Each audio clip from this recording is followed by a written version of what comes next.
नमस्कार, आपण पाहत आहात Indian Times news.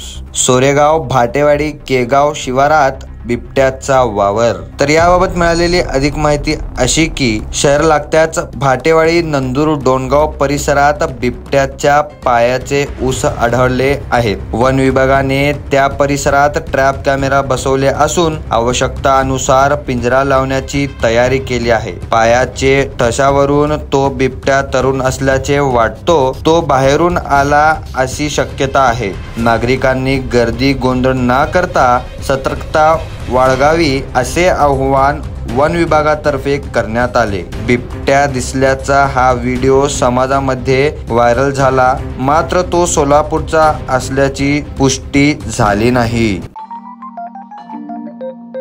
Indian Times news.